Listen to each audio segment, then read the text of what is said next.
Hey, we wanted to devote an entire episode to coronavirus and how you guys are surviving and how we're surviving.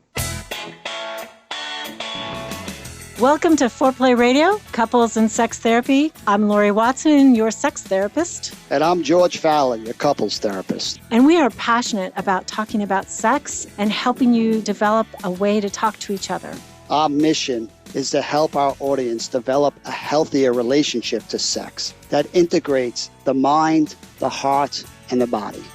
So, George, you are in New York and you might get stuck there. Tell me about what's going on. Wow, certainly crazy times. I never thought I'd see something like this in my lifetime. But yeah, this is it's a new world we're all living in. It is. It's kind of scary. It's absolutely scary. And I've certainly experienced some disasters and traumas and tragedies in my life, but this one is I have seen nothing like it before. Yeah, the whole world affected, right? Exactly. And I guess that's the hardest thing. It's just this not knowing. Mm-hmm. People are dying and people are sick and people are losing jobs, incomes. I actually had to lay off some people. It was terrible. I miss them already. I came in today. I'm in my office to podcast and like their offices were all cleaned out and I just felt so sad. It's terrible. And we don't know how long this is going to be. I mean, I think that's the thing with most disasters. There's a definitive endpoint that you can look towards. It gives you some light at the end of the tunnel. And something like this, it's just, it's hard to see that. Mm-hmm. It is. It's hard. Somebody sent out, I think it was Chris Kesser.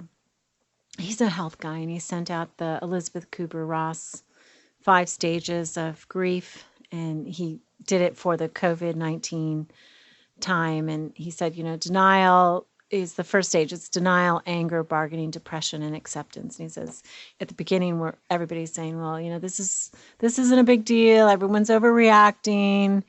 And then there's the anger stage where people are saying, you can't make me stay home. It's this person's fault or that group's fault.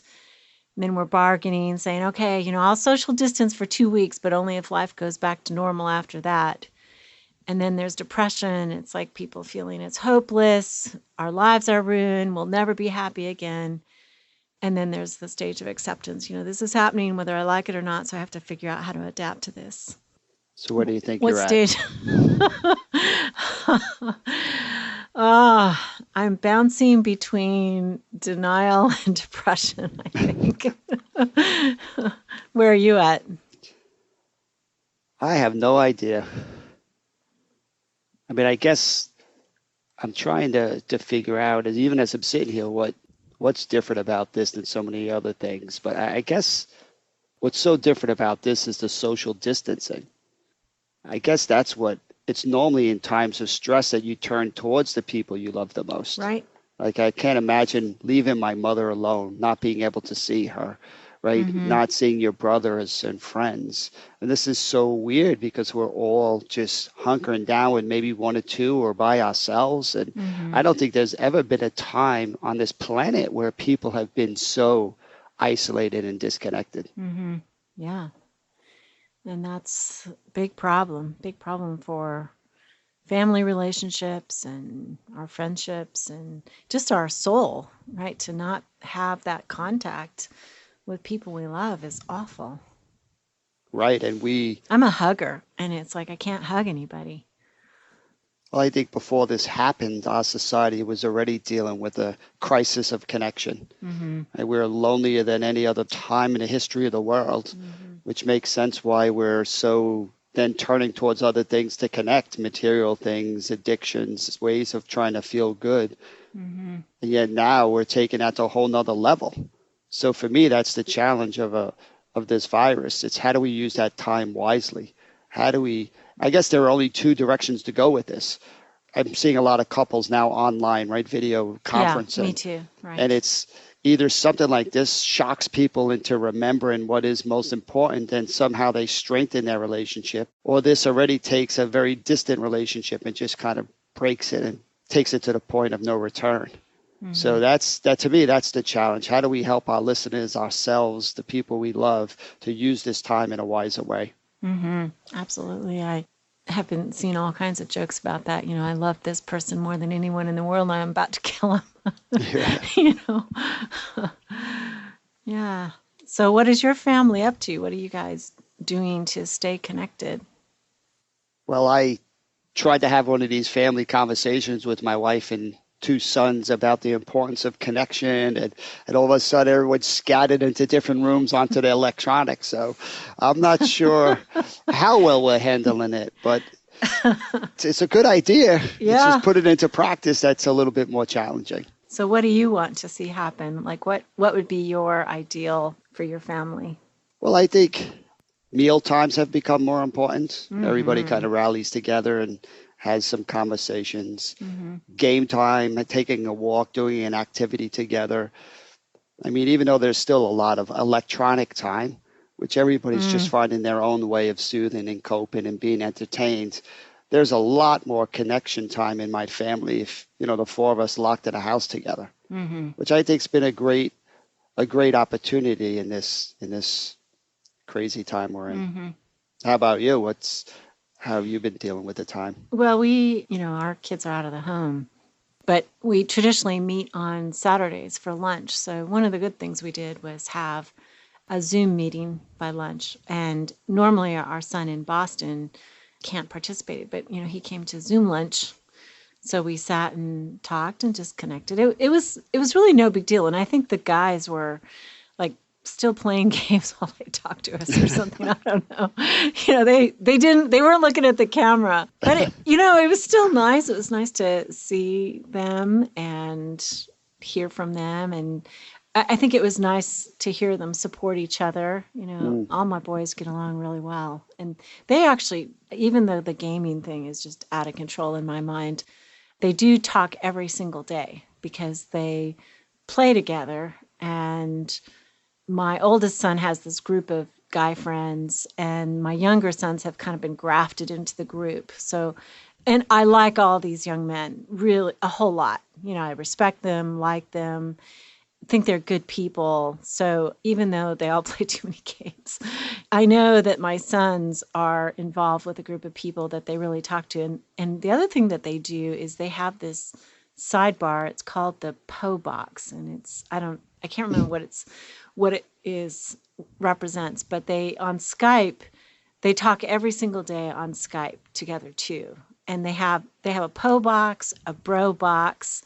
So it's just the brothers, just the boys. They have their friends, and they truly discuss their problems with each other. Like, I don't remember, my husband didn't have that growing up, where there were guy friends talking, and they talk about the women they're involved with. They really, truly talk about difficulties. I know that there's been a couple really big problems, and I'm always asking them, what's the Po Box say? And so they're connecting, so for them, at least, that is not gone. That's kind of the same. It's funny, as you were describing what your sons are doing, I was thinking to myself how common that is for men to need a lot of time to want to go get into emotions. It's almost like the opposite when it comes to sex, right? Men want to laugh and kind of talk about superficial and kind of light. They want to enjoy each other, ease into it. And then when they're kind of safe, they kind of put their toes into the water of these deeper conversations. I know my sons always tell me, Dad, well, can't you see this doesn't work when you come right out and you want to have, I usually want to show them a video or kind of read them an article or something to just kind of immerse them into something deep. And they roll their eyes and they tolerate it, but they don't super engage. Right. And this is what my son told me the other day. He's like, can't you see the timing doesn't work? You got to kind of slip it into the conversation, right? It's so funny because they're really talking about so often what females are looking for with foreplay, right? Just take your time, ease yourself into it. What do you think of that connection? I think that's hilarious. It's like your sons are like coaching you, shaping your conversation and saying, Dad, do it this way. That's beautiful. And you want to just boom, go there. I'm consistent with sexually and emotionally. It's the same conversation. Let's get into it. Let's just jump into it. Really? Are you an emotional pursuer too? I don't know. I've been a withdrawer my whole life, but doing this kind of work, talking about this all the time, I think makes you can change your patterns. With your sons, you pursue them emotionally. Yes, Yeah. yes. Yeah, with your wife? Or is she more the emotional pursuer? I think we switch roles. I used to be more the withdrawer, but like I said, I've evolved over time. That's what she likes to That's say. good. I'm That's not good. sure it's evolving. It might be devolving, but whatever. Pick the words you want. My husband says I'm much more patient. He says I'm a different person than I was 20 years ago, that I'm a patient person now. I was Well, not patient either in the beginning of my marriage, but I am pretty patient now. well, that's nice. Yeah, yeah. I used to have a terrible temper too, but I'll tell you about that maybe after the next segment. All right. Okay. Speaking with certified sex therapist Laurie Watson from Awakening Center for Couples and Intimacy. Laurie, what is an intensive? So, an intensive is 12 to 14 hours of therapy all in one weekend. And it's a way to really make fast progress compared to weekly therapy. I mean, there's just so much more you can get done when you have a chunk of time. Overcome the challenges in your relationship and your sex life. Learn more about intensives and Awakening Center's other services at awakenloveandsex.com. Hey, I want to let you guys know all about George. He's written and contributed to several books, and I'd especially like to draw your attention to his book, Sacred Stress, a radically different approach to using life's challenges for positive change. His book is about a mission on how you adopt new strategies and turn stresses into a positive force in your life. And who among us doesn't live with a lot of stress these days? We'll keep you posted as to all he's doing.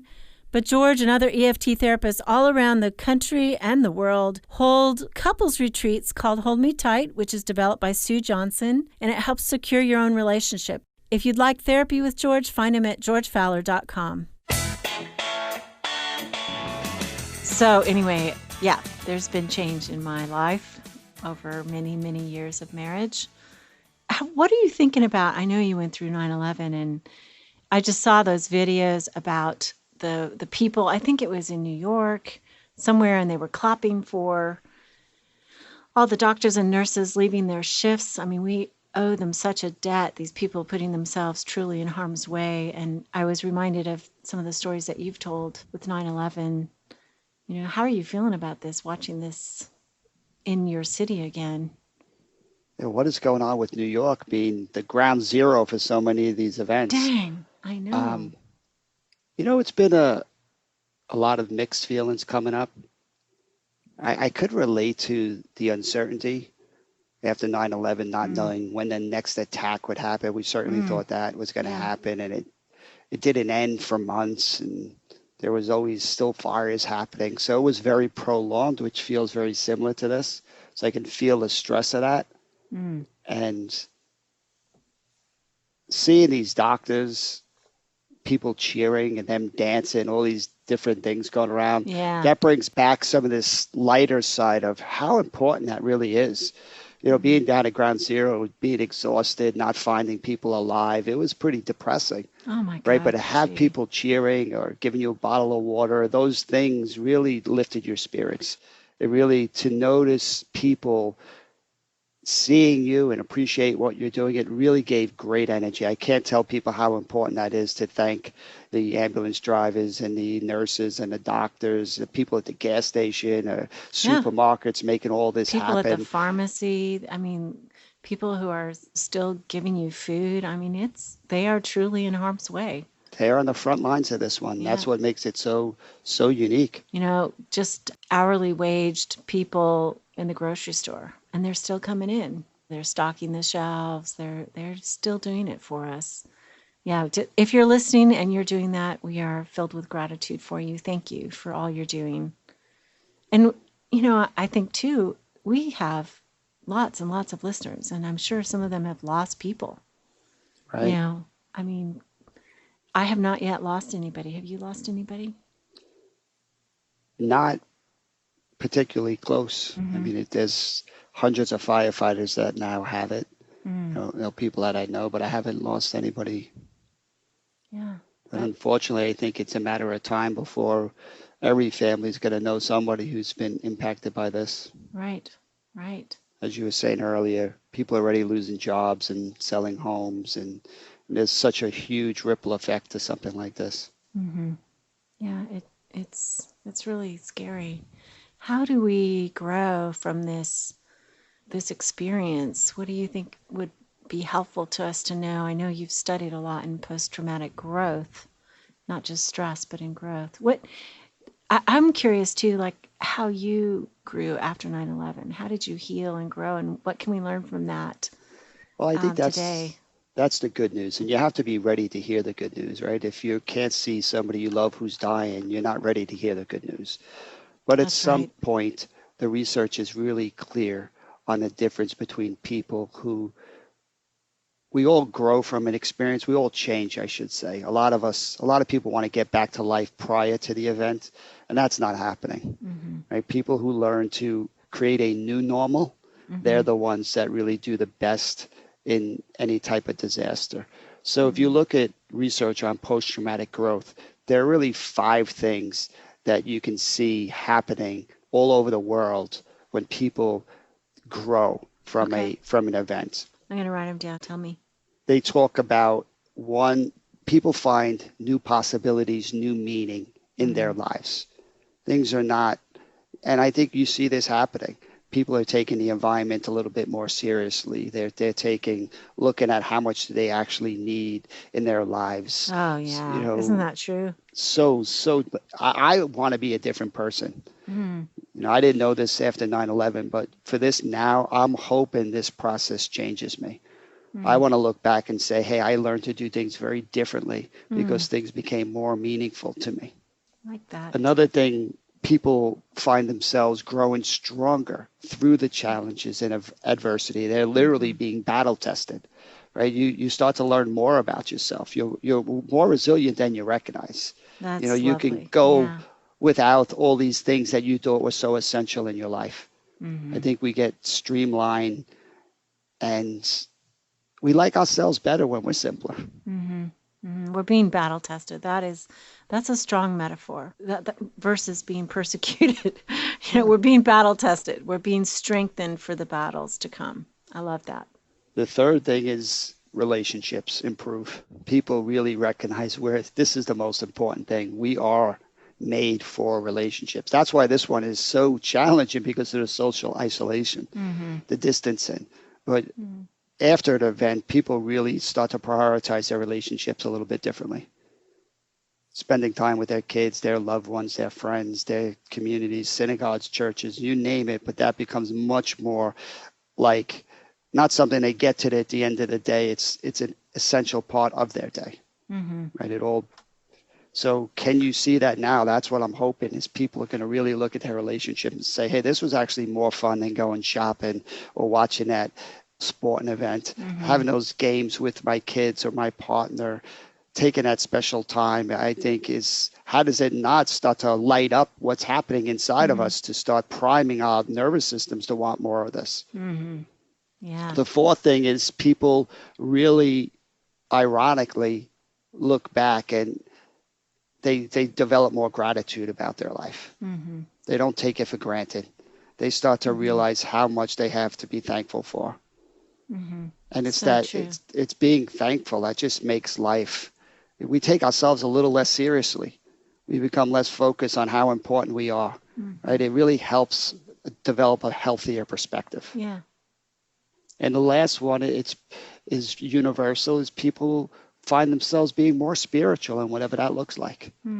I think there's so much anxiety and helplessness and loneliness that people are looking to connect and finding that connection in nature or with God. Really, We want it's to be less of part of something that's bigger. exactly, and It's it's not less an just us. idea and more of an experience. It more feels like, wait a second, there is a purpose here. There's somebody that has a plan here. That's God showing us the best way of dealing with anxiety is in relationship, not on your own. So knowing that now makes it a lot easier for me to go into this event saying, look at these 5 areas I could really grow in. As opposed to after 9/11, I just had no idea what to expect. I was just trying to get back to life before 9/11 happened. And there was so much struggle because I really didn't know what to look for. How did you get healed? Did you do serious work on that and therapy? And I know you're into all the body somatic therapies and stuff like that. Did you do any of that? I did a little of everything. Hmm. I mean, I think that was the opening up, the resilience that I found. You know, that George prior to 9/11, I was pretty traditional and conservative and macho. All of a sudden, it was trying reflexology. You mean you're and, still not that? well, I'm just a little bit more open, and that's what it's all about those levels of engagement, right? I have more things to engage with now, which is pretty that's cool. Lovely. But I really don't want people listening to think this sounds really easy. You know, this was years in the making for me to kind of grow from a lot of this. And if people would have told me right afterwards, oh, all these great things are going to happen, I would have said you're nuts, and I wouldn't have been ready to hear it. Right. But I wouldn't be here today talking to you if it wasn't for 9/11 and some of those choices I made afterwards. That's good. Also, since we are Foreplay Radio, Sex and Couples Therapy, it's a perfect time to experiment, and you kind of stuck together. We've been posting on Facebook, I don't know if you know this, George, but on Instagram and Facebook, like different positions of the day that people can try just to give them a little bit of creative push. I like it. I haven't seen that. I could use a little creative push myself. I think that's part of the problem with these kids in the house too. So yeah, that's the lovely thing about not having kids in the house. You're just wide open. One of the things that I am hoping to get out of this disaster is to have more easy conversations with my kids around sex. But I have to listen to what my son said and not push it. I have to wait for the right moment. So I sent you a book. Did you see that? I sent you a book didn't get it yet. I hope you get it while you're there. Some of the books, I'll bet you, Amazon has been telling me arrived to you. You asked me for a book, and I'm a pursuer, so I sent you like 20. All right. But one of them is on generosity. One of them is on talking to boys about sex, boys and sex. All right. So like I thought I'm really interested in your feedback about that. So, well, you guys, our hearts are with you. Our prayers are with you. The losses that you're facing, both with people and your health and your relationships and your jobs. We know this is a real tough time. We just want you to know that we're thinking of you, praying for you. Thank you for listening. Yeah, and don't let this social distancing head you down the path of being more and more lonely. We can get more creative with technology today. We can find ways of reaching out. We are not designed to handle this much stress on our own. That's right. So please find ways for connecting. There's a million different ways of doing it. Mm-hmm. Pick up the phone. Absolutely. And we're hoping a disaster like this highlights our true nature, which is to connect. That's right. Okay, you're listening to Foreplay Radio. You guys, keep it hot. And patient. And warm. And Foreplay family, I want you to know we had our highest download day ever, thanks to you. Our downloads are just increasing by leaps and bounds. We are so grateful for your sharing. Thank you again. Definitely subscribe. That helps our rankings in iTunes, which is important for us. Call in your questions to the Foreplay question voicemail. Dial 833-MY-4PLAY. That's 833-4-PLAY. And we'll use the questions for our mailbag episodes. All content is for entertainment purposes only and should not be considered as a substitute for therapy by a licensed clinician or as medical advice from a doctor.